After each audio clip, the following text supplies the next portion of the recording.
پیغام لے کر آتی ہے اور ہمیں اس سے کیا سبق ملتا ہے؟ جی علامہ صاحب۔ بسم اللہ الرحمن الرحیم۔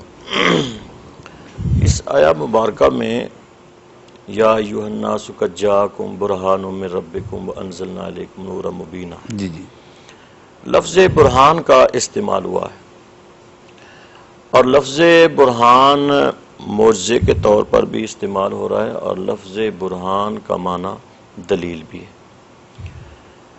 اور دلیل اس وقت ہوتی ہے کہ جب کوئی دعویٰ کرنے والا ہو۔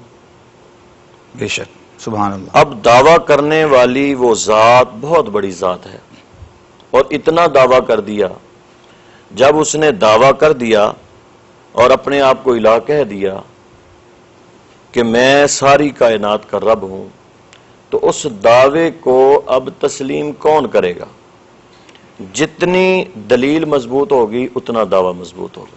بے شک۔ تو اس دعوے کو مضبوط کرنے کے لیے خالق کائنات نے اپنے پیارے محبوب صلی اللہ تعالی علیہ وآلہ وسلم کو مبعوث فرمایا، بے شک۔ اور حضور علیہ الصلوۃ والسلام نے آ کر جب اظہار فرمایا کہ انی رسول اللہ علیکم جمیعا، اور سب سے پہلے آپ نے اعلان نبوت فرماتے ہوئے فرمایا کہ میں تم سب کی طرف اللہ کا رسول بن کے آیا۔ اب رسول میں ایسی خصوصیات تھیں، اور رسول ہوتا ہی وہ ہے کہ جس کا اپنے رب اور اس کی مخلوق کے درمیان ایک رابطہ ہوتا ہے۔ بے شک، سبحان اور رسول کا مقصد ہی یہ ہوتا ہے کہ رسول اپنے رب سے لے رہا ہوتا ہے اور امت کو دے رہا ہوتا ہے، اور جو اپنے رب سے نہ لے اور امت کو نہ دے وہ رسول نہیں ہوتا۔ بے شک۔ اور اس کائنات کے اندر 313 رسول آئے ہیں، 1,24,000 جو پیغمبروں کی تعداد ہے، انہی میں 313 رسول بھی ہیں، جی جی، اور انہی میں 4 مرسلین بھی ہیں۔ اور سب سے اعلیٰ جو مقام ہے، سب سے جو افضل ہیں، وہ اللہ تعالیٰ نے اپنے رسول کو بنایا ہے، اور بطور برہان هو النبی صلی اللہ تعالی علیہ وآلہ وسلم، کہ برہان ایسی دلیل بن کر آئے، ایسی دلیل بن کر آئے کہ کسی کو اعتراض کرنے کا موقع نہ ملا کہ وہ رب ہے کہ نہ۔ جس طرح وہ رب دعویٰ کرتا ہے کہ میں زندہ ہوں، لا تأخذہ سنۃ ولا نوم، وہ دعویٰ کرتا ہے کہ اللہ کو نیند نہیں آتی، اللہ سوتا نہیں، اللہ کو اونگ نہیں آتی۔ اب اس کو کون مانے گا کہ وہ رب ساری کائنات کو بنانے والا ہو، ساری کائنات کا نظام چلانے والا ہو، اور وہ سوتا نہیں، اسے نیند۔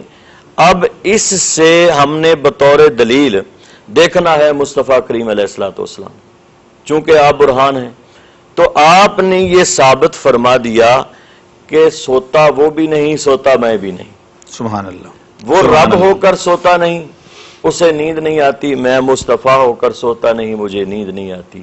اس لیے کہ رسول کائنات صلی اللہ تعالی علیہ وآلہ وسلم نے فرمایا کہ لا ینام،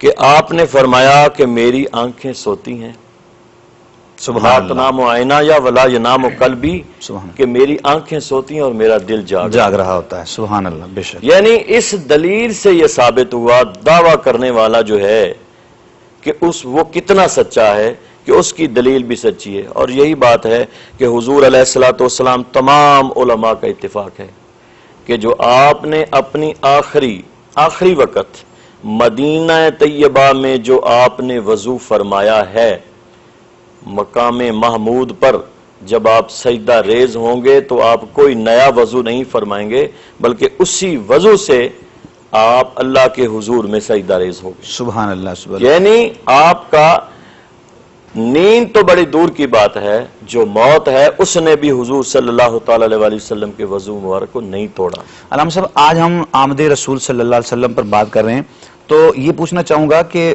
وہ کون سے لمحات تھے اور وہ کون سا مقام تھا کہ جس وقت حضور نبی کریم صلی اللہ علیہ وسلم کی ولادت باسعادت ہوئی؟ دیکھیں، عیسیٰ علیہ الصلوۃ والسلام کو جب 500 سال گزر جاتے ہیں، جی جی، 80 آفٹر ڈیتھ، تو صاف ظاہر ہے کہ اللہ تعالیٰ نے وہ زمانہ فطرت تھا، ان کا درمیان کا جو زمانہ ہے وہ فطرت ہے، یعنی اس درمیان میں کوئی نبی اور رسول نہیں آیا، اور اس وقت وہ جہالت کی انتہا ہو چکی تھی، کفر و شرک جو ہے وہ ہر طرف پھیل چکا تھا، اور جب ایک چیز کی انتہا ہو جاتی ہے تو پھر اللہ تعالیٰ کسی نہ کسی اپنے خاص بندے کو مبعوث فرماتا ہے، اور سرزمین مکہ میں حضور علیہ الصلوۃ والسلام کی جب ولادت ہوتی ہے اور آپ کو مبعوث فرمایا جاتا ہے، لیکن قرآن مجید کی لفظ جا استعمال ہوا ہے کہ میں نے قد جاءکم من اللہ نور و کتاب مبین، کہ اللہ نے کہیں بھی یہ نہیں فرمایا کہ میں نے پیدا کیا۔ یا باسا کا لفظ استعمال ہوتا ہے مصطفیٰ کریم علیہ الصلوۃ والسلام کے لیے، یا ارسلہ کا لفظ استعمال ہوتا ہے، یا لفظ جا استعمال ہوتا ہے، کہیں میں نے بھیجا، کہیں میں نے مبعوث فرمایا، کہیں میرا رسول آیا۔ تو معلوم یہ ہوتا ہے کہ 1,24,000 پیغمبر بھی حضور کا ذکر فرماتے رہے۔ 104 کتابیں جو ہیں جن کا نزول ہوا ہے، جن میں 4 کتابیں مشہور ہیں اور باقی صحیفے ہیں، ان میں بھی حضور کا بھی ذکر ہے، حضور کی امت کا بھی ذکر ہے۔ تو اس وقت یہ ضرورت تھی کہ اللہ نے اپنے رسول کو مبعوث فرمایا، اور جب آپ فرماتے ہیں کہ میرے آنے سے اللہ نے اس پوری روئے زمین سے تاریکی اندھیرا جو ہے اس کو ختم کر دیا۔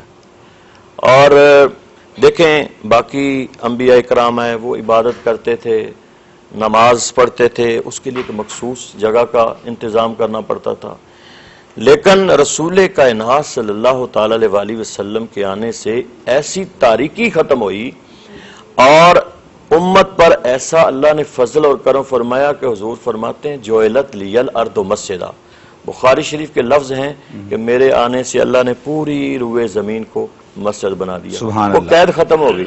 جہاں بھی میرا امتی حضور نے فرمایا وہ چاہے گا وہ مصلی بچھایا اپنی نماز۔ سبحان اللہ، یہ خاص شرف حاصل ہے امت محمدیہ صلی اللہ علیہ وآلہ وسلم کو۔ ناظرین، اللہ جل وعلا نے جتنے بھی انبیاء اور رسول بھیجے، سب کو بعض کو ایک معجزہ دیا، بعض کو 2، بعض کو 3، بہت سارے انبیاء اور رسول کو اللہ رب العزت نے معجزات عطا فرمائے، لیکن جب محبوب علیہ الصلوۃ والسلام کی باری آتی ہے تو اللہ نے آپ کو سراپائے معجزہ بنا کر بھیجا۔ ید بیضہ داری آنچہ خوبہ کہ ہما دارند تو تنہا داری۔ ناظرین، ہمارے پروگرام کا وقت اپنے اختتام کو ہے، دل تو چاہ رہا تھا کہ اس پروگرام کو آگے بڑھائیں۔ ہمارے ساتھ جوید نقشبندی صاحب تشریف فرما ہیں، چونکہ پروگرام کا وقت ختم ہو رہا ہے تو انشاءاللہ ان سے کل نعت سنیں گے۔ دعاؤں میں یاد رکھیے گا بہت سی، اور اپنا خیال رکھیے گا۔